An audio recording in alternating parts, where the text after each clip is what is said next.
Bueno, esto ya pasa. Bueno, pues vamos a hablar de la calidad del agua, ¿eh? Que le pusieron el título, o le hemos puesto el título del alimento olvidado. Y ahora veremos la importancia que ello tiene. ¿Eh? Los seres vivos contienen su composición entre un 40%, los que menos, que son algunos insectos, y el 99% los que más, que son algunas medusas. En ponedoras y en huevos, la proporción de agua en su composición es del 75%. Antes Javier nos ha sacado la composición del huevo, no ponía lo del agua, pero que sepamos que es el 75% de un huevo. Es decir, de nuestra gallinita y de su producto. Entonces, como el consumo de agua es aproximadamente el doble que el del pienso, yo considero que será incluso el doble de importante, ¿no? Por esto, esta charla. Y ahora vamos a ver, ¿qué entendemos por agua potable? Pues aquella que pueden beber personas y animales sin peligro para su salud. Antes de tomarla, debe ser previamente potabilizada, purificada o depurada y libre de microorganismos. Y eso es lo que vamos a ver. ¿Qué características tiene el agua potable? Debe ser limpia y segura, debe ser incolora, debe ser inodora, debe ser insípida, carecer de elementos en suspensión, libre de contaminantes orgánicos, inorgánicos o radiactivos y mantener una proporción determinada de gases y sales inorgánicas. De forma natural, el agua muchas veces no cumple los requisitos para este consumo, ¿no? Para que consumamos el agua de bebida. Entonces, el agua para ser potable, debe cumplir las características físico-químicas y micológicas que se especifican en el Ricardo, decreto 100. perdona, Ricardo. Es que se Sí. oye como un ruido a la vez que hablas, como un... No, pero eso es porque estaban llamando por teléfono. Ah, vale, venga, perfecto. Era el... Espera un segundo. Eh, que están contenidas en el Real Decreto 140/2003. Apuntároslo porque ahí viene todas las cantidades de sustancias que diríamos, por una parte, que podemos añadir y que por otra parte deben de contener, ¿vale?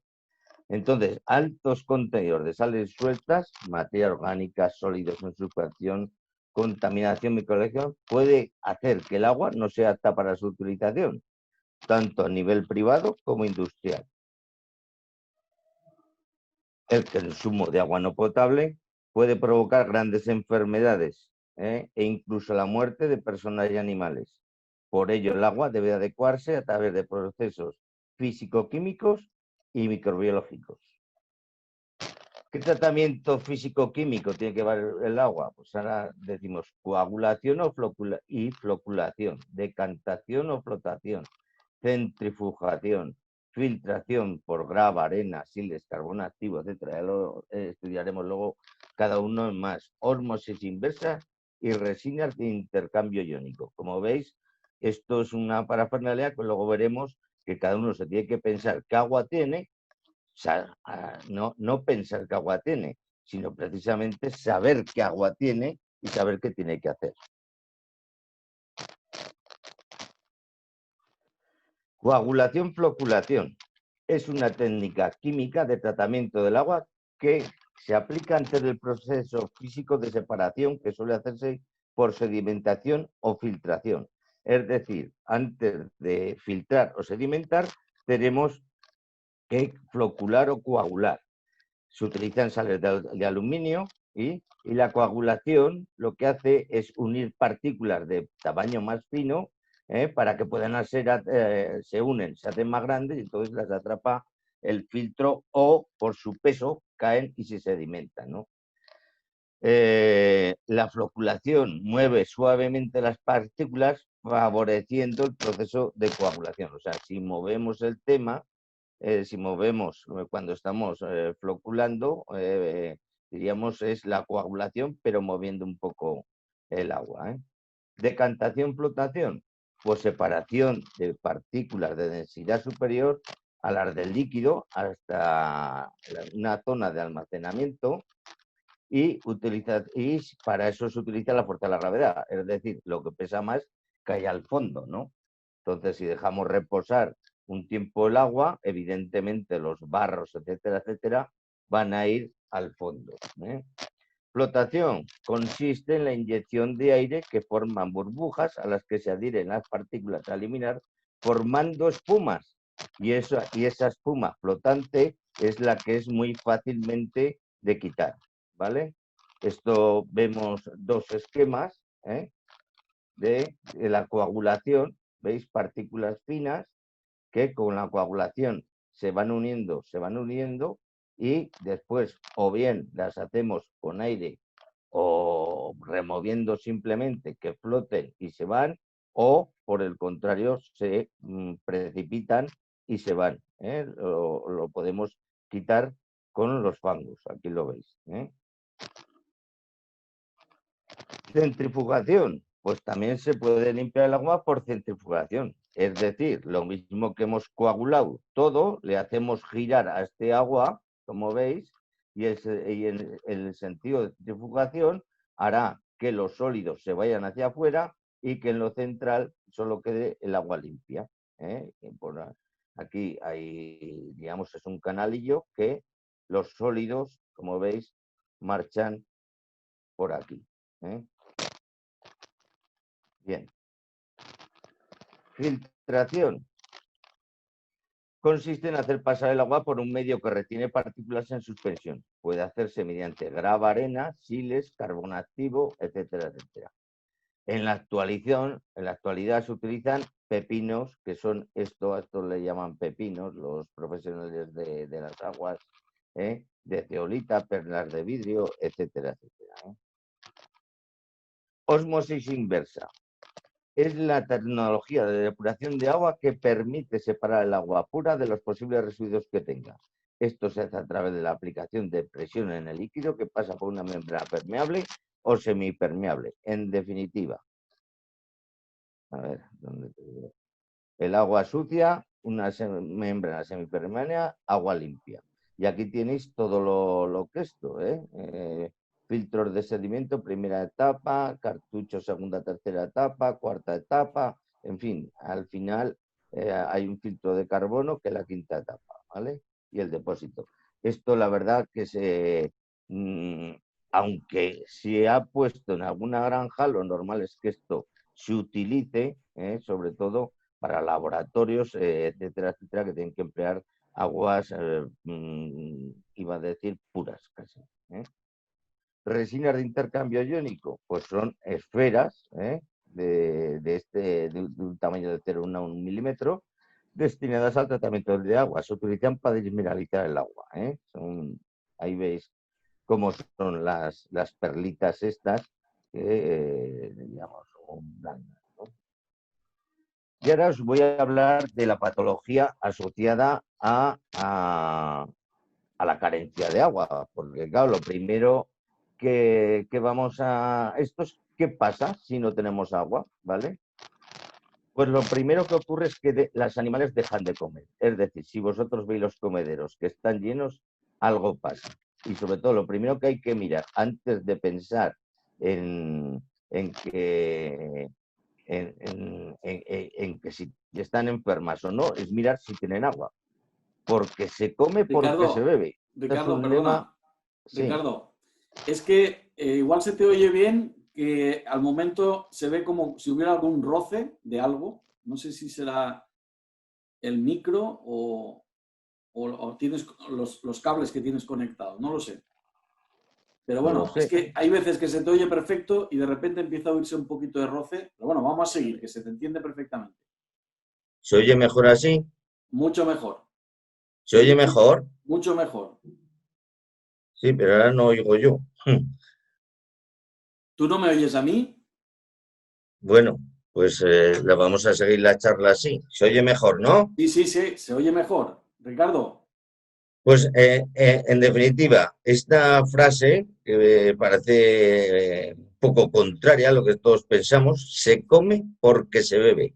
No se bebe porque se come. Parece que siempre que estamos comiendo tenemos que beber, pero no, es al revés. Esto es una de las cosas que ocurre si falta agua y que aparecen las pollitas que yo les llamo come mierdas, ¿vale? Que son pollitas con el pico manchado de heces, porque la única fuente para tomar el agua son las heces de los demás.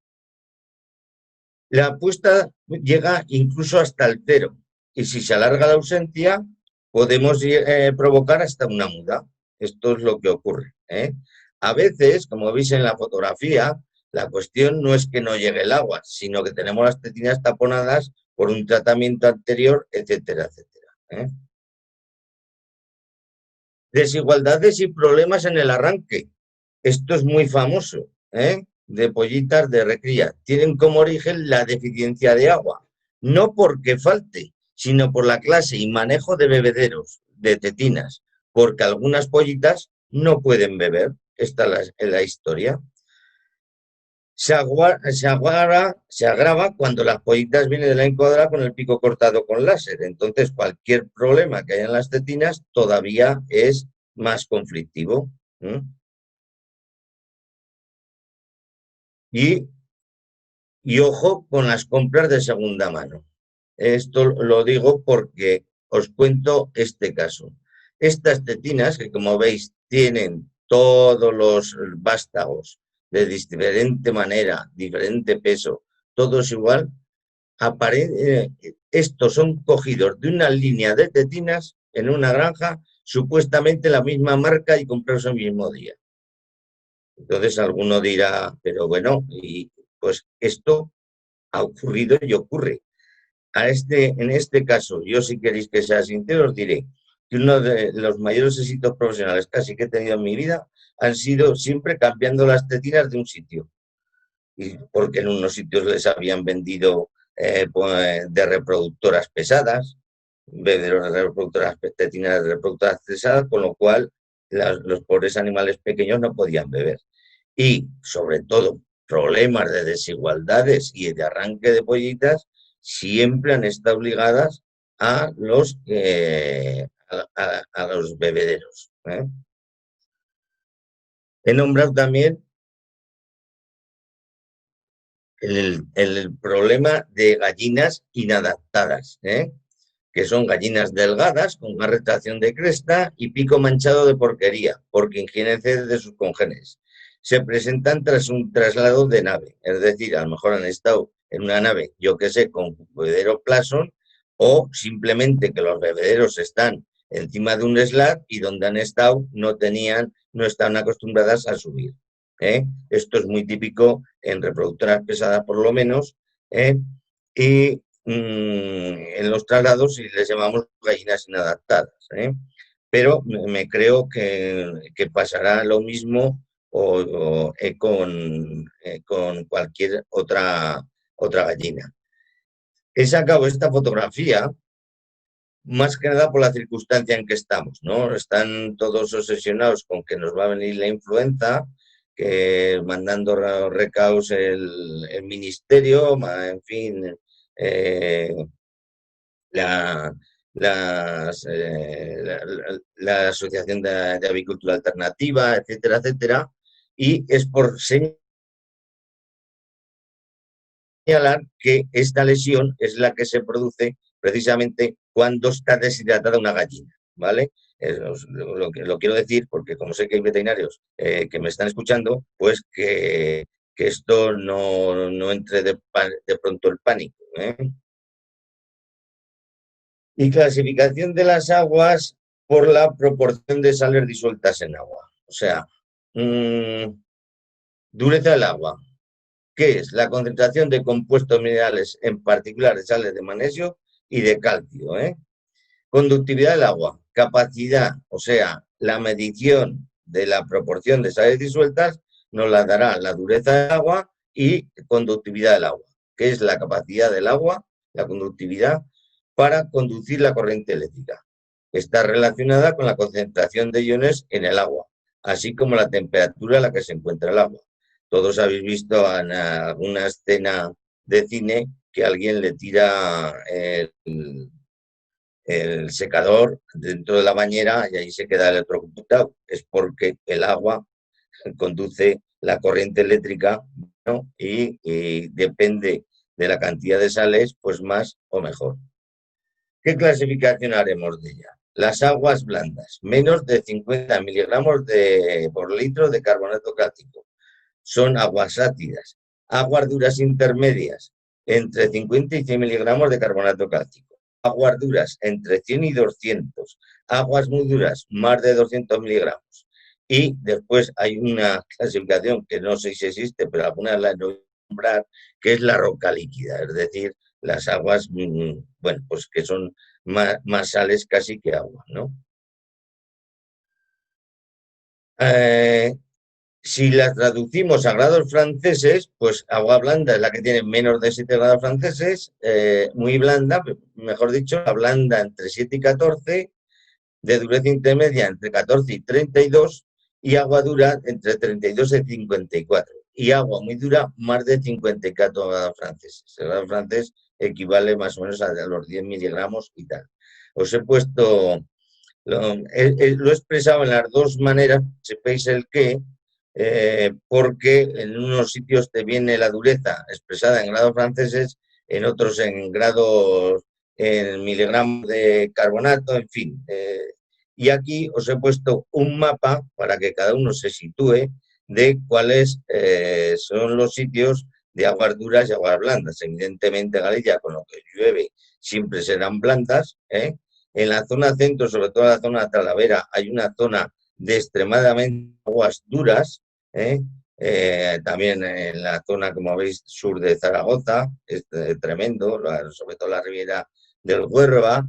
Y en la zona Castellón también es muy complicada, ¿no? Hablo de las zonas que sobre todo conozco yo, pero haciendo unas risas os comentaré que yo más o menos distinguía donde había zonas de aguas duras cuando veía una tienda de fontanilla. En Valladolid hay una que es de cosas para el agua, de filtradores, etcétera, etcétera. Donde veáis que hay una tienda de eso, por ejemplo, hay una en la Val d'Usó, otra en Zaragoza, otra en Valladolid, pues en fin, eso casi diría yo que te da la pauta de qué aguas andan por ahí, ¿no? Sobre la conductividad, pues lo mismo, está vinculada totalmente a los sólidos disueltos. El agua destilada solo tiene entre 0,5 a 3 microsiemens por centímetro, la nieve derretida de 2 a 42 microsiemens por centímetro, y el agua potable, fijaros hasta que digamos qué rangos puede llegar a tener, de 30 a 1500. El agua de mar, 50 milisiemens. Aquí esto es una cosa que me he encontrado, que tan pronto lo expresan en microsiemen como en milisiemen, unas veces por centímetro, otras por metro, en fin. También quería nombrar, además, el índice del Angelier, que lo veréis en alguna, y que nos da idea simplemente de la corrosividad del agua. Las aguas potables deben de tener un índice entre menos 0,5 y 0,5. Y siguiendo con clasificaciones de agua, digamos, aguas negras son las de vertidos cloacales, son las que portan heces y orina, en definitiva. Las aguas grises son las aguas con aspecto turbio y son las sobrantes de baños, duchas, lavadoras, etcétera, ¿vale? Pero no llevan en principio heces ni orina. Y las aguas blancas, pues son las potables, evidentemente. Y ahora digo, patología asociada a la proporción de sales minerales disueltas en el agua. Hay mucha discusión sobre el efecto que origina, diríamos, el consumo de aguas blandas. Yo, la verdad, que he estado trabajando por Galicia bastante, que son muy blandas las aguas, y no he visto un efecto, por lo menos, atribuible a las aguas. Agua blanda, por excelencia, es el agua destilada. Y si leéis, dicen que es hasta corrosiva. Dicen que el agua pura que corroe hasta el acero inoxidable. Yo no lo he podido comprobar, pero hay artículos que hablan de este tema, ¿no? Y diríamos que es corrosiva por la avidez hacia las sales minerales. ¿Eh? Aguas que contienen cloruro sódico, es decir, sal, provocan una auténtica desesperación por beber a los animales y las camas se convierten en auténtico barro. Se convierte en un auténtico círculo vicioso, ya que por una parte cada vez da más sed, esto es obvio y evidente, el beber sal cada vez te da más sed, y por otra parte cada vez te vas deshidratando más.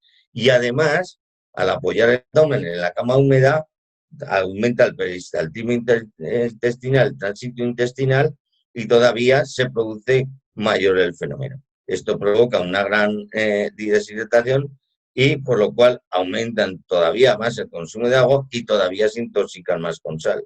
Esto dirá, ¿pero esto ha podido ocurrir alguna vez? Pues a mí me ha ocurrido.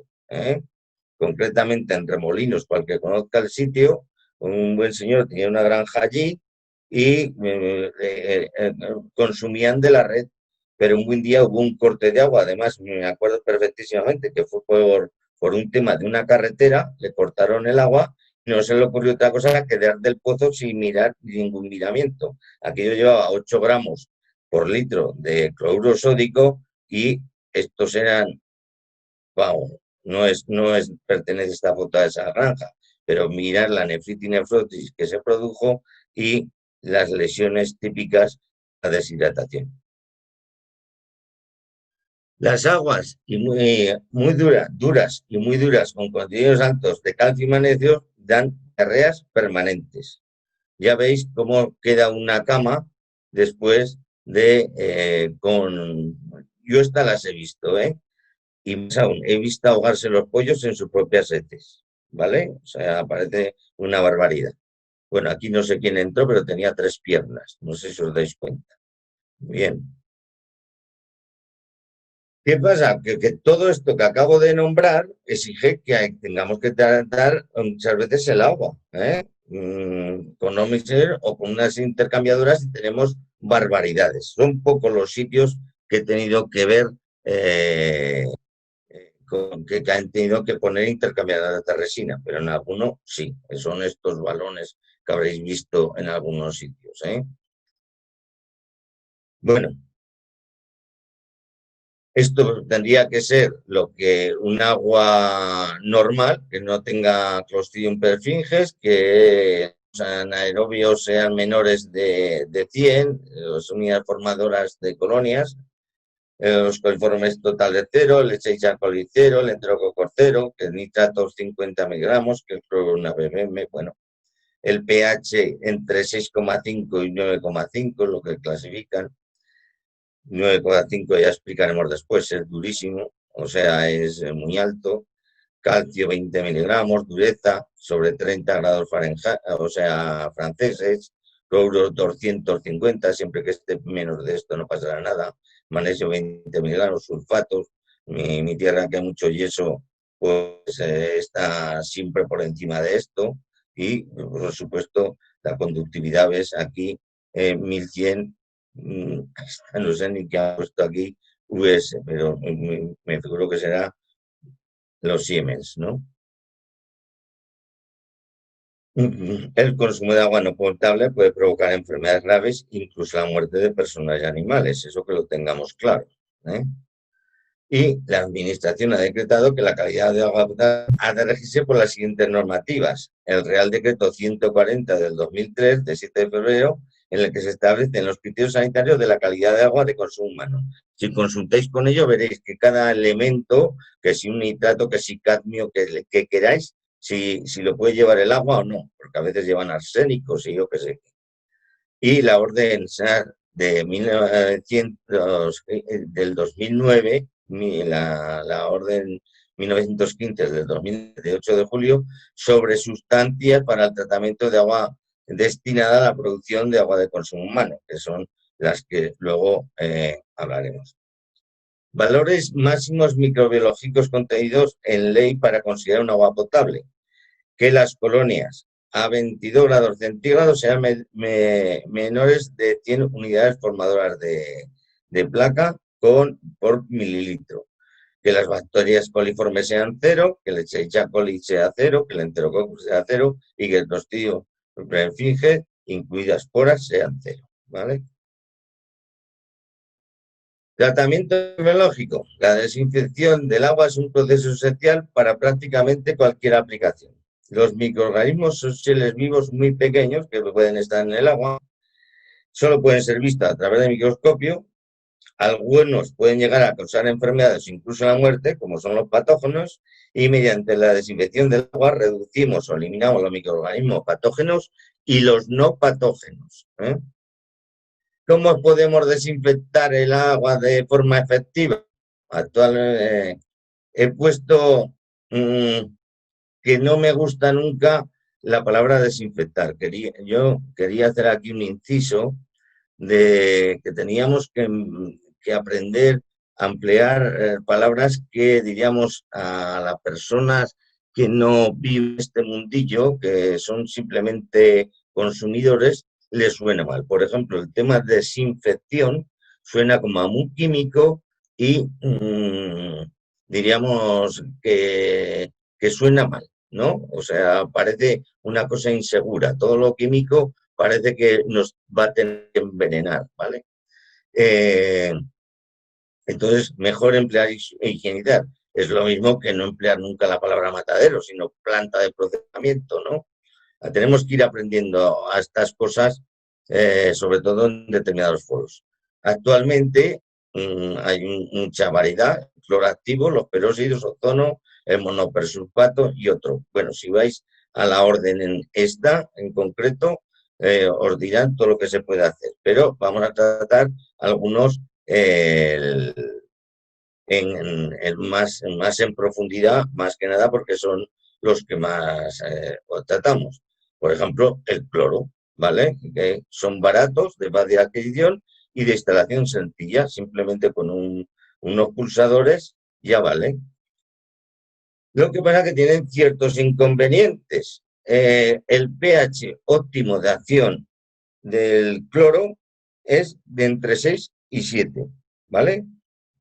Si bajamos de 5 el pH, nos genera clorogas, que es muy tóxico y peligroso para los nervios. La inhalación puede producir de forma rápida la inhalación de cloro, intoxicaciones graves, incluso la muerte. A ver, como esto ha de ocurrir dentro de una tubería, tampoco hay que sacarlo de contexto, ¿no?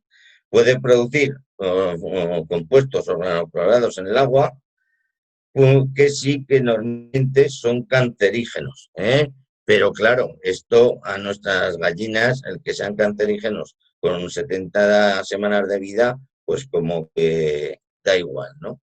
Y ahora sí que querría explicaros lo que ocurre con el cloro, ¿no? Damos hipoclorito. El ion hipoclorito no es precisamente el que desinfecta. El que desinfecta es el ion ácido hipocloroso. Es el ácido hipocloroso. Entonces, si nosotros lo tenemos a un pH de 8, mirad cuánto ácido hipocloroso tenemos, solo un 20%. En cambio, si nos vamos a un pH de 6, vamos casi a un 95% de desinfección. Por eso es el tema de que tengamos que acidificar el agua cuando utilizamos cloro. Esta es la historia fundamental y la explicación fundamental. A uno dirá, pues rebajando más, pero es que si pasas a partir de 5 de pH, lo que ocurre es que se empieza a disociar el ácido hipocloroso y entonces emana cloro, ¿vale? A ver, altera las propiedades organolépticas del agua, que en fin a nuestras gallinas les va a dar un poco igual, porque precisamente no son muy duchas en el tema olor y sabor, ¿verdad? Y tiene una actividad biocina muy limitada. Yo no diría tanto como eso, sino que lo que ocurre es que no elimina los biofilms, con lo cual que es la forma más común, también lo explicaremos un poco más adelante, en la que se encuentran los microorganismos en los circuitos. no tiene poder algicida, es agresivo con los materiales y es un producto corrosivo. Pero bueno, todo lo que utilicemos para higienizar agua también va a ser corrosivo. Tratamiento con peróxidos. Otro de los productos, diríamos, que se ha utilizado mucho, que cada vez ha ido en decadencia, y sí que son baratos, fáciles de adquisición, instalación también sencilla. Tiene una actividad biocida, tampoco, diríamos, quita los biofilms, es poco estable, se descompone de forma rápida en agua y oxígeno. Y además pasa una cosa, no se puede garantizar de forma continuada, no elimina los biofilms y son componentes. Bueno, esto, a ver, como esto. Lo que quería decir, y quería haber vuelto un poco atrás, es que los peróxidos, desde que se prohibieron los materiales, ya lo diré, los metales pesados, antes se estabilizaban muy bien con nitrato de plata. Ahora no lo llevan y la verdad que son muy, muy inestables. De manera que abres una garrafa y al poco tiempo ya no hay peróxido.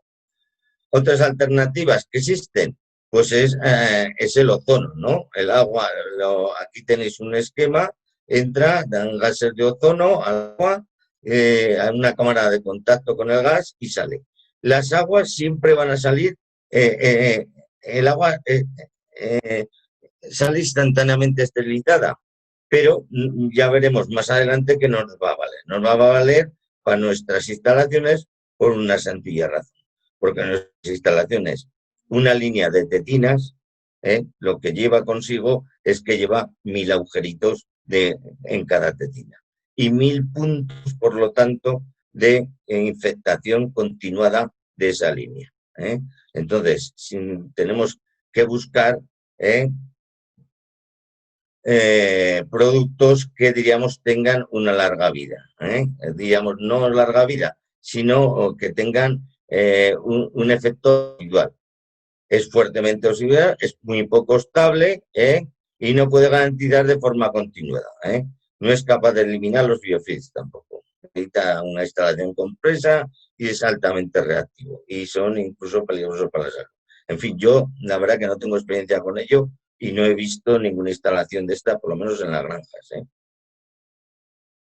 A ver, ninguno puede facilitar eficacia, facilidad, seguridad para la persona, no daña esta, mantener el agua en la casa, todo a la vez no se puede. Hay uno que se acerca, que es el dióxido de cloro, que tiene una acción higienizante prolongada en el tiempo, elimina y desprende los biofilms, esto sí que lo quiero subrayar porque a lo mejor es el único, posee un poder oxidante 2,5 superior al del cloro activo y requiere un tiempo de contacto 10 veces inferior, ¿vale? No, esto también lo hablaremos luego, porque veréis cuando hagamos una instalación que tiene que haber, digamos, un tiempo de contacto, porque si no, los higienizantes de agua no actúan. No forma ningún tipo de subproducto peligroso como lo hace el cloro, como que hace tialometanos o otras sustancias como los haluros orgánicos y cosas por el estilo. No altera ni el olor ni el sabor del agua, no es tóxico ni irritante a las dosis, eso siempre hay que recalcarlo, a las dosis de uso, porque si no sí que es también peligroso, y actúa, esto es muy importante, en un rango grandioso de pH. Es muy estable y se puede aplicar en todo tipo. Y no arranca materiales ni nada. Destruye completamente los microorganismos y aparentemente mejora la acción microbicida al que el del proactivo. También actúa frente a hongos, levaduras, esporas, algas, etc. Los biofilms son vamos a nombrar qué son los biofilms. Los biofilms son capas de microorganismos y otras sustancias que se forman en las paredes de tuberías y de los tanques. Los biofilms pueden albergar muchos tipos de gérmenes peligrosos para la salud humana. el cloruro o sea, el óxido de cloro es el único, el dióxido de cloro es el único desinfectante permitido para el uso capaz de matar, eliminar y evitar la reposición de los biofilms. Es de fácil generación, ¿vale? Bueno, lo que pasa que, claro, aquí se utiliza clorito y ácido clorhídrico, o sea, quiero decir que todas las cosas estas químicas tienen sus peligros, ¿no? Pero con generadores lo hacen in situ y van, diríamos, aplicándolo a la perfección. Aquí tenéis una tabla sobre rangos de pH, peróxido y ozono. Esto casi lo miramos un poco después. La estabilidad, este peróxido no es estable, el ozono tampoco es estable. La corrosividad, pues en este es baja, en este es alta. La efectividad elevada, baja la del peróxido. Y el efecto residual, que es lo que nos tiene que interesar más, es que el dióxido de cloro es alto y en los demás más bien bajo. Y aquí os voy a explicar qué es un biofilm. Es una colonia estructurada de bacterias incrustadas a una matriz polimérica fabricada por ellas mismas y adheridas a una superficie. Es decir, llegan dos bacterias, se unen, sacan los polímeros y ahí van pegándose más especies de bacterias. Y esto va aumentando lo que le llaman crecimiento y luego maduración. Y cuando madura, vuelve a abrirse y vuelve a sacar las bacterias patógenas. Esto es un biofilm precisamente de Salmonella enteritidis, ¿vale? Esto es lo que veis muchas veces en las tetinas y esto es biofilm agarrado a una tubería, ¿no? Y el único, el dióxido de cloro, que es el único capaz de evitar esto, es como lo destruye, ¿no? Las zonas rojas es el dióxido de cloro, aquí tenéis el biofilm formado y va separándolo hasta que todo quede despejado, ¿no? ¿Qué hacemos con las pastillas? ¿Vamos? Yo siempre digo, mejor esto que nada, eso desde luego. Las de dióxido de cloro las he visto utilizar en limpieza de tuberías y a mí me gustaron, sinceramente. Lo que pasa que es como todo hay que volverlo a reconstituir, ya es volverlo a inyectar, en fin, Y yo siempre digo que en avicultura todo debe ser predecible y controlable, ¿vale? Acidificantes del agua, pues los inorgánicos, el clorhídrico, el fosfórico, propiónico, en fin, y los orgánicos, propiónico, fórmico y acético. Esto es para cuando sí tenemos que bajar el pH del agua.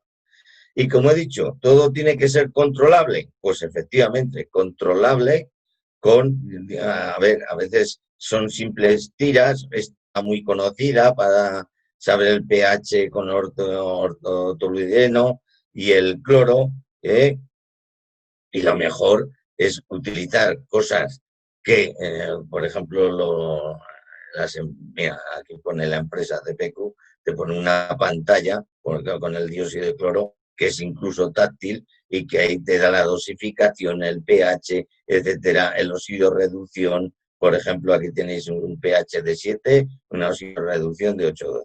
Bien, que lo miden por el R2, la capacidad de oxidorreducción. Y en el agua nos tenemos que hacer 3 preguntas. ¿Qué uso le voy a dar? ¿Va a ser para bebida de animales o tengo el chalet cerca y también bebo de esa agua y son para personas? ¿Solo es para limpieza? ¿Solo quiero el agua que va a coger de aquí o del estanque o del canal, de la acequia, de la balsa o de la red? Esa es la primera pregunta que nos tenemos que hacer. ¿De dónde viene mi agua? ¿O de dónde la quiero coger? ¿Y qué características tiene? Para ello tendremos que hacer un análisis.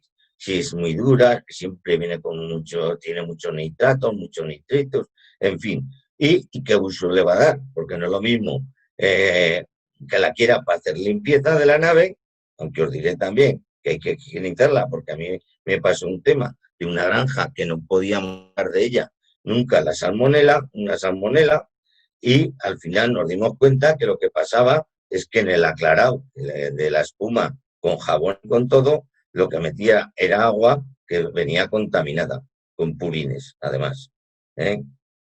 Y el pulín, ojo, la legionela, también lo pongo aquí, porque, por supuesto, tienen que estar desinfectadas y con esto. Y esto os quiero dar el esquema, diríamos, que tiene que tener toda granja diríamos, en cuanto al agua. Supongamos agua de pozo. El agua de pozo, por una parte, tiene que ir a un depósito de almacenamiento, que ahora hablaremos de él, que tiene que estar por ley, que es el que corresponde a lo que tienen que beber las gallinas durante 3 días, y el otro pasa por la higienización a un depósito intermedio, que ahora os diré también para qué sirve, y de ahí a la línea de tetinas, ¿no? El depósito de reserva, obligatorio por ley de bienestar animal. La capacidad máxima corresponde al consumo máximo de 3 días de la explotación. Tiene que estar herméticamente cerrado y proteger la luz, más que nada para que no se formen algas y luego taponamientos, ¿vale? Si por casualidad es una balsa de agua, lo que tenemos deberá estar siempre cubierta y vallada, protegida del sol para evitar usar algas y como el sulfato de cobre que hay que en diríamos en las dosis permitidas no es algicida o el amonio catenado, y cuidado con su ubicación. He dicho cuidado con su ubicación porque esta balsa que iba para unas gallinas resulta que está con los ventiladores que saca una granja de porcino. Entonces, vamos a ver.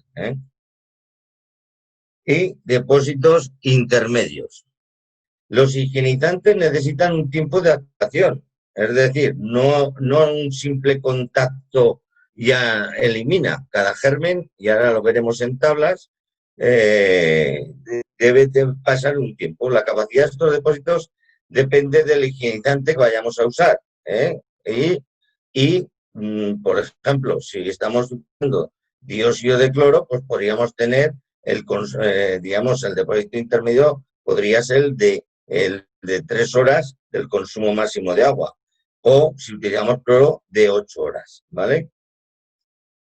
Los hay como esto que veis aquí, gigantesco, que tiene mucha altura, es de 2.500 litros me parece, y en cambio si el cuarto es pequeño o tiene poca altura o se quiere aprovechar en un sitio de poca altura, pues los hay planos, ¿vale? Pero esto no quiere decir. Y esto es a lo que me refería,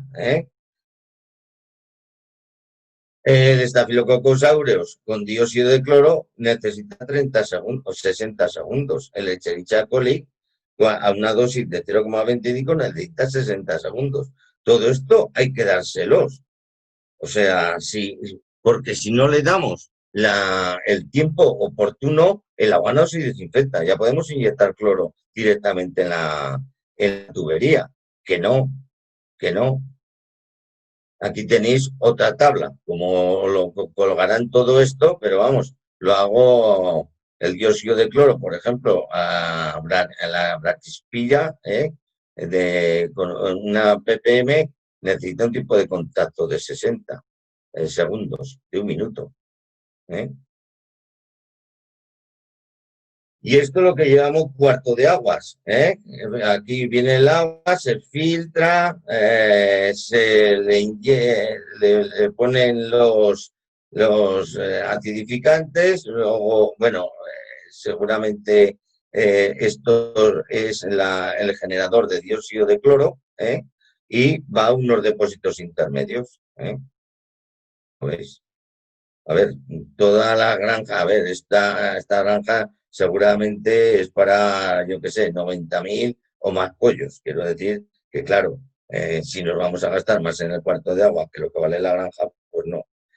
Análisis y toma de masas, al menos 1 por año, aunque se aconseja cada 6 meses. Todo lo que tenga pozos, pues cambian las capas freáticas, ¿no?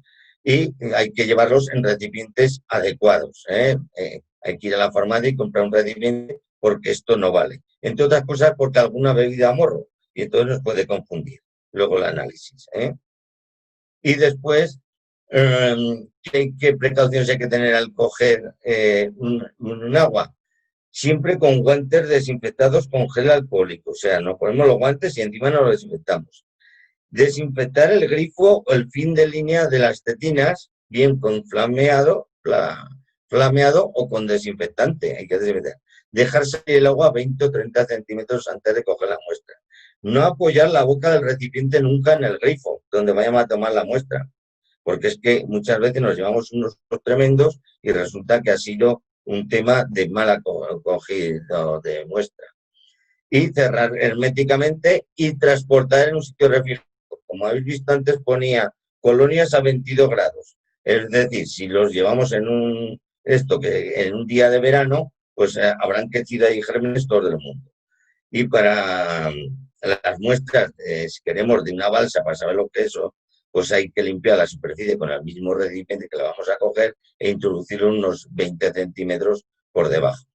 Otros métodos físicos de higienización de agua, por los ultrasonidos, solo utilizados para purificar aguas negras, o los rayos UVA, pero la actividad no permanece en el. Si luego hay alguna pregunta, pues ya la aclaremos. Limpieza de tubería con dióxido de cloro, sosa diluida con peróxidos a triple dosis. Y en otro caso, en todos los casos, lo que hay que hacer es dejar reposar una noche con el producto dentro. Y luego eliminar. Y agradecer pues a Montse Barberán, que es una profesora titular de la Facultad de Veterinaria de Zaragoza, a Jordi Vir, que es ingeniero químico de CPQ, y a otra gente que ha colaborado con artículos y fotografías, como Ricardo Cepero, Ángel Palacios, y Adrián Avances y Alfredo Corujo. Y creo que con esto hemos acabado. Muchas gracias. Y ahora esperamos las preguntas.